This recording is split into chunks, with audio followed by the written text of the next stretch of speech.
आज दिनांक 2/4/1/02021 को मयंक हॉल वाई के नगर विरार पश्चिम में बीआरएसपी पालघर जिले के माध्यम से राजकीय पार्टी का 6वां वर्धापन दिन मनाया गया और उसी माध्यम से पार्टी की आने वाली चुनाव की रणनीति का विश्लेषण माननीय डॉक्टर सुरेश जी माने संविधान तज्ञ इन्होंने मार्गदर्शन करते हुए उपस्थित जन समुदाय और कार्यकर्ता के सामने रखी और आने वाले दिनों में बीआरएसपी अपने सभी प्रोग्राम खुले मैदानों में करेगी। इस बात के साथ कल दिनांक 25 अक्टूबर 2021 जनता की समस्याओं के निराकरण के लिए सत्ता में बैठे बीजेपी और महाराष्ट्र के महाविकास आघाड़ी के रणनीति के खिलाफ बढ़ती महंगाई और पेट्रोल, डीजल, रसोई गैस इनकी बढ़ती कीमतों के विरोध में हर जिला कार्यालय के सामने जन आक्रोश मोर्चा का आयोजन पालघर जिले की ओर से किया गया है। सभी जनता को बीआरएसपी के माध्यम से विनम्र निवेदन करते हैं कि सभी लोग इस धरना प्रदर्शन और जनाक्रोशी मोर्चा को साथ सहयोग दे। निवेदन करता विनय प्रधान, जिला अध्यक्ष पालघर भावेश सोनावने,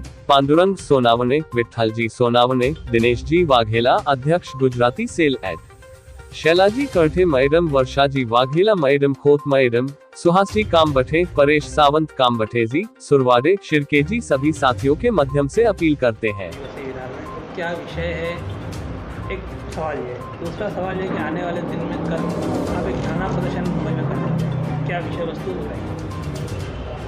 आज विरार सिटी में बहुजन रिपब्लिकन सोशलिस्ट पार्टी की स्थानीय शाखा की तरफ से पार्टी को 5 साल हुए, इसलिए पार्टी का वर्धापन दिन और पार्टी के जो अन्य महापुरुषों में जो महापुरुष है उसमें आदरणीय कांशीराम जी, इनका स्मृति दिन के मौके पर एक कार्यकर्ता की आज मेला व बैठक संपन्न हुई।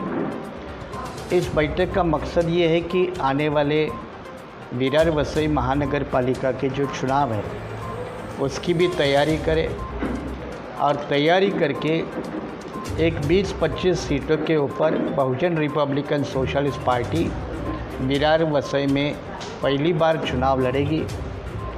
वैसे ये चुनाव की रणनीति पार्टी की ये है कि हमने स्टेट के लेवल पर एक बड़ा गठन करने की कोशिश की है। उसमें 11-12 पार्टियां हैं, उसमें बहुजन विकास आघाड़ी भी एक पार्टी है। तो हो सकता है कि हम बहुजन विकास आघाड़ी के साथ मिलके भी चुनाव लड़े। अगर उनको कोई इतराज़ है या उनकी तरफ से कोई दिक्कत आती है तो फिर पार्टी अन्य दलों के साथ मिलकर भी चुनाव लड़ सकती है।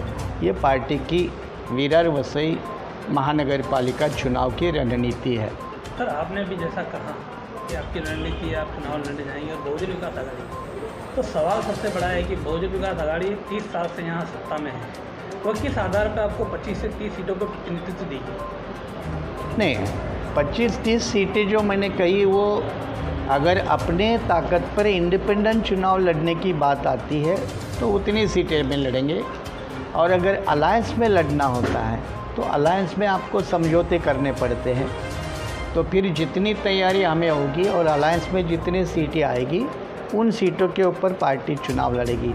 जब अलायंस की राजनीति करते हो तो समझौते के लिए तैयार होना पड़ता है, इसलिए जितनी सीटें पार्टी के खाते में आएगी उतने सीटों पर पार्टी चुनाव लड़ सकती है। रही दूसरी बात कि कल पूरे महाराष्ट्र में पार्टी की तरफ से जो केंद्र सरकार ने पेट्रोल, डीजल, सीएनजी, एलपीजी, खाद्य तेल, कुकिंग गैस, इनके जो दाम भयानक रूप से बढ़ाए हैं, जिसके लिए मोदी सरकार सीधे बिलों के ऊपर अगर सरकार ब्याज ले रही है, इंटरेस्ट ले रही है, तो ये सरकार नहीं, ये साहूकारों का धंधा कर रहे हैं।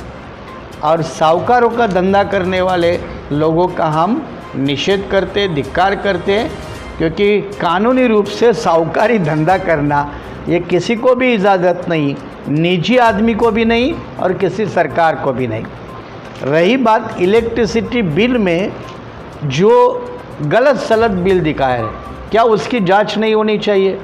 सही बिल है तो कोई दिक्कत नहीं है, लेकिन जब गलत बिल दिए जा रहे हैं तो आम आदमी क्या करेगा?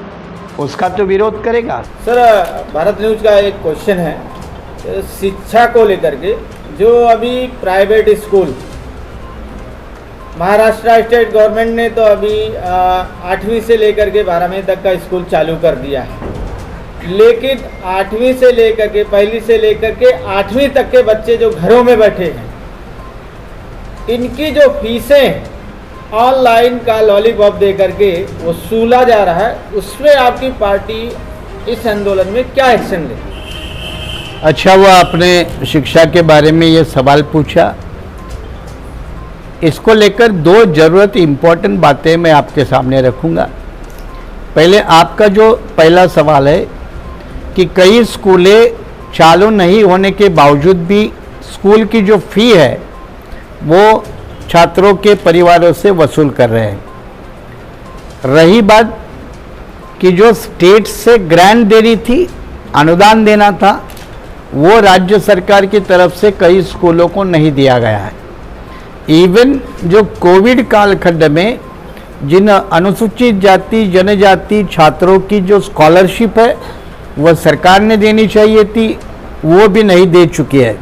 तो ये तीनों मामलों में सरकार एक समन्वय के रूप में जो प्रॉपर और पॉजिटिव रोल करने की उनसे उम्मीद थी, उन उम्मीदों के कसौटी के ऊपर सरकार खरी नहीं उतरी है और इसलिए सुप्रीम कोर्ट तक ये मामला गया। और जब मामला सुप्रीम कोर्ट तक गया तो सुप्रीम कोर्ट ने भी कहा कि चाहे स्कूल सरकारी हो या प्राइवेट हो, उसमें फीस में 15% तो कटौती होनी चाहिए, माफ़ी होनी चाहिए।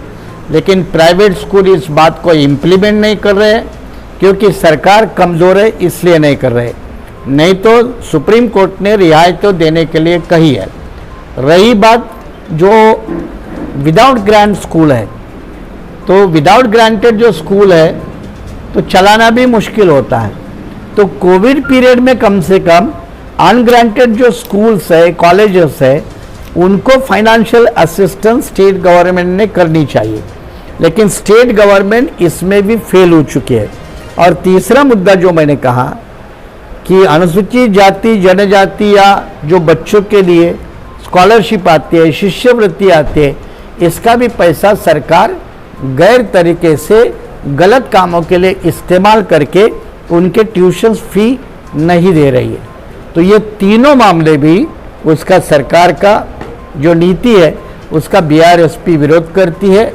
लेकिन कल का मामला सिर्फ ईंधन को लेकर है, इसीलिए ये सब्जेक्ट कल के ईंधन प्राइस राइज को लेकर होने के कारण कल के आंदोलन में ये नहीं है। आखिरी सवाल, आपके कार्यकर्ता पोजीशन में आपने जमकर बीजेपी और बीजेपी में जुड़े आप ही के मोमेंट के जो लोग हैं उन पे निशाना साधा है, क्या कहेंगे?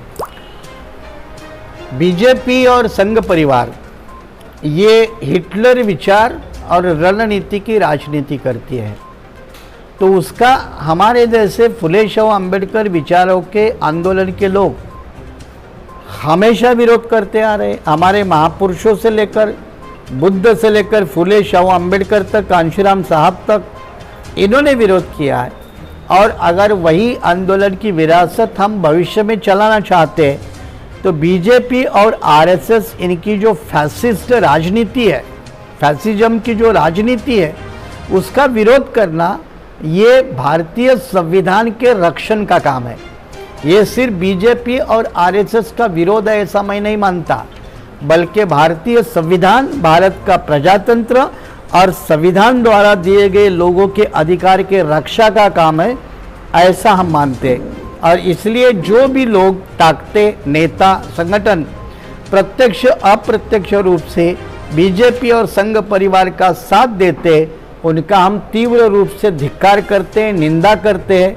और ऐसे लोगों को समाज ने भी, लोगों ने भी अपनी जगह दिखाने की ज़रूरत है। ये हम सीना तान के अपने वर्करों को समझाते हैं।